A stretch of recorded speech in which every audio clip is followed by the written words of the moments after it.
ta zadnja bronasta kolajna, ki ste v Londonu osvojili, koliko je vplivala na vašo odločitev, da kariero nadaljujete? Ste se nekako najavili, da boste tekmovali tudi v Rio leta 2016?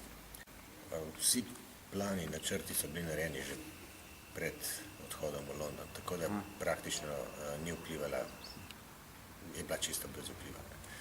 Jaz sem se odločil o tem že prej, pa tudi se ne moram kar nehati, to je pravzaprav moja služba. Zakaj bi si zdaj eno tako službo, v kateri sem uspešen, poskušal zamenjati s kakšno novo, v kateri enostavno še nisem niti razmišljal, niti bi moral začeti znova. Tako da zagotovo bom, oziroma zelo verjetno bom tudi še poril, če bo le oči služile. Če ne bo poslabšanja te moje starostne daljnovidnosti, ne vidim razloga, če bi bil sorazmerno uspešen, da bi nadaljeval tudi potem naprej. Katera, če se da to rangirati, katera medalja vam pravzaprav pomeni več? Zlato iz Sydneyja, ki ste osvojili 12 let nazaj, ko ste bili tudi recimo temu predvsem mlajši, v najbolj zrelih športnih letih, ali sedaj ta medalja bronasta, ko ste 12 let starejši, ko ste na pragu 50 let, ko je vendarle precej težje, verjetno z vidika sposobnosti telesne koncentracije doseči kolajno.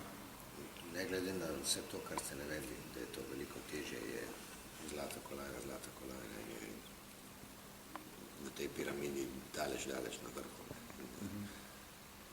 Bi se za eno tako zlato kolajno odrekel vsem bronastim, ki sem jih kdaj osvojil. In tudi te, tako London kot Peking pred 4 leti, se pravi, na tej lestvici nista te zlati niti blizu.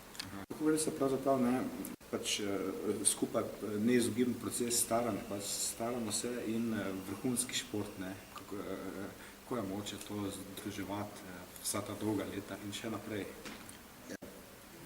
V mojem primeru zagotovo lažje kot pri ostalih športih, kjer je eksplozivnost, moč, podobne lastnosti prevladujočega pomena.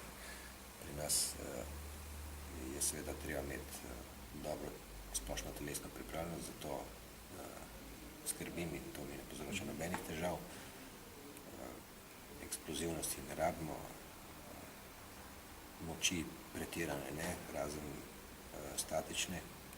Tudi zato se da z vajami poskrbeti, da to brez težav zmorem. So pa v zrelih letih celo prednost izkušnje, ki si jih strelci nabiramo skozi vsa ta leta.